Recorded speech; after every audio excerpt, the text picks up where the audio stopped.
Pujari Lal Das is the court-appointed priest at the disputed Ram Janmabhoomi site. विश्व हिंदू परिषद ने मंदिर बनाने का कार्य शुरू किया है, इसके बारे में क्या सोचते हैं? ये तो एक राजनीतिक मुद्दा है।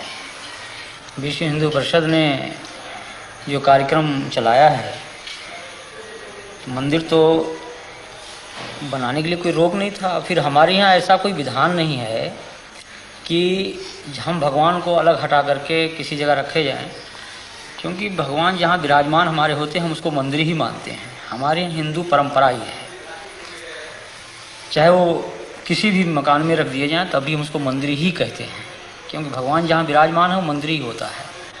फिर अलग से मंदिर बनाने का कोई औचित्य नहीं है। अगर अलग से भी बनाया जाता तो उस इमारत में जिसमें भगवान विराजमान हैं हम उसको तोड़ना भी नहीं चाहते हैं, और जो लोग तोड़ना चाहते हैं वो इस मुद्दे को लेकर तोड़ना चाहते हैं कि पूरे हिंदुस्तान में एक तनाव की स्थिति पैदा हो और हिंदू मत जो है हमारे पक्ष में हो।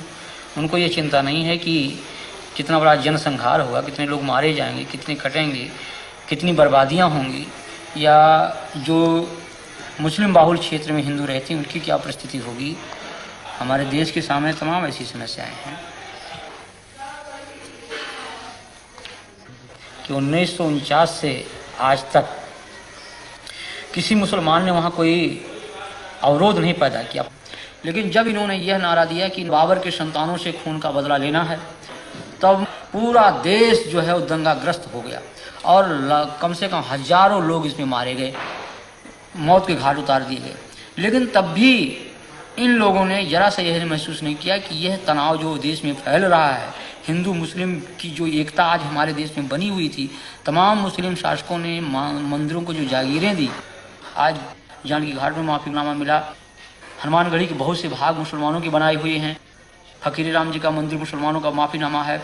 ये तमाम जो जागीरें मुसलमानी शासकों द्वारा मंदिरों में दी गई, और अमीर अली और बाबा रामचरण दास की जो समझौते थे कि हम हिंदू और मुसलमान दोनों एक मिलकर के रहेंगे, उसी जन्मभूमि के पाठ में दो भाग किया गया कि एक तरफ मुसलमान नमाज पढ़ेंगे, एक तरफ हिंदू पूजा करेंगे।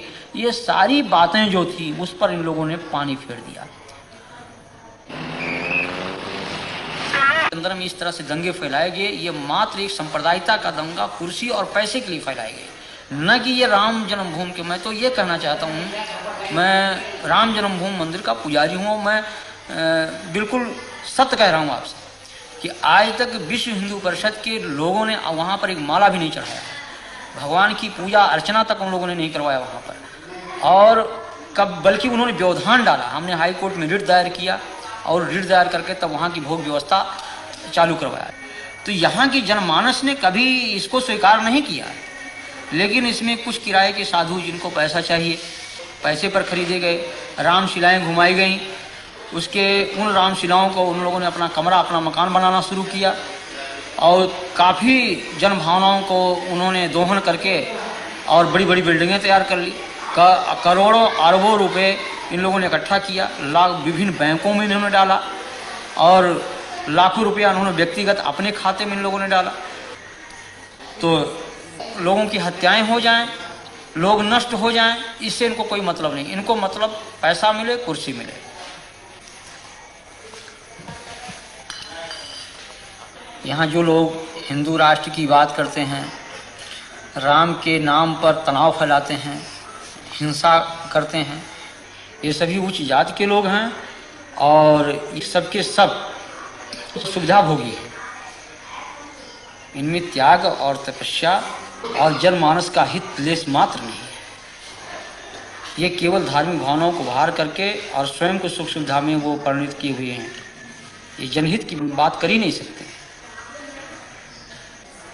लेकिन आज बड़े बड़े मठ हैं, करोड़ों अरबों की संपत्ति उसमें है, और हम पैदल छोड़ करके एयरमेल से चलते हैं, फर्स्ट क्लास की टिकट पर चलते हैं, एयर कंडीशन के कमरे में रहते हैं।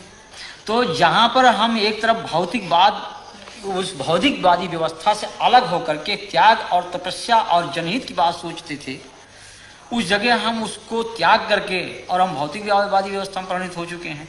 तो जब हम भौतिकवादी व्यवस्था में पूर्ण रूप से लिप्त हो चुके हैं तो हम भौतिकवाद की ही बात सोचेंगे, हम उससे परे हट नहीं सकते हैं। तो ये आज के धर्माचार्यों को कि आप क्या कहेंगे?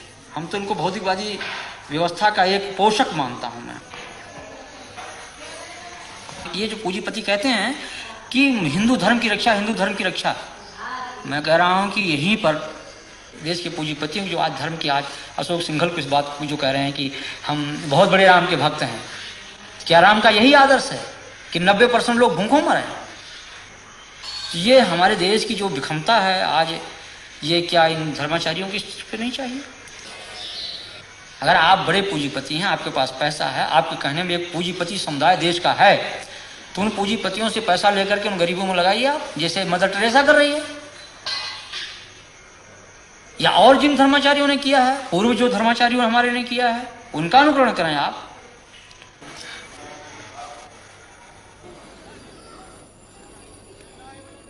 कि जनमानस को इसका विरोध करना चाहिए कि किसी की धार्मिक भावना पर ठेस नहीं पहुंचाना चाहिए। हम किसी के दिल को तोड़े नहीं, हमारा धर्म ये अलाउ नहीं करता है, इस चीज को कभी अनुमति नहीं देता है। राम का हमारा ये जो आदर्श है राजनीति का, वो यही है कि जनता सुखी रहे, और जिस तरह से मुख में हम भोजन डालते हैं पेट को मिलता, सभी अंगों को मिलता, उसी तरह से सारी जनता हमारी है, कोई उसमें छोटा बड़ा कोई उसमें ऐसा नहीं है। लेकिन उन आदर्शों की सीधी हत्या की गई। मगर साधु देखो जग बौराना, साच कहो तो मारन धावे, झूठे जगपतियाना। साधु देखो जग बौराना, हिंदू कहत है राम हमारा, मुसलमान रहमाना। आपस में दो लड़े मरत हैं, मर्म कोई नहीं जाना, मर्म कोई नहीं जाना। माला पहिरे टोपी पहिरे, छाप तिलक अनुमाना। बहुतक देखे पीर औलिया, पढ़े किताब कुराना। करे मुरीद कबर बतलावे, उनहु खुदा न जाना, उनहु खुदा न जाना। या विधि हंसत चलत है हमको, आप कहावे जाना। कहे कबीरा सुनो भाई साधो, कहे कबीरा सुनो भाई साधो, इनमें कौन दीवाना, इनमें कौन दीवाना।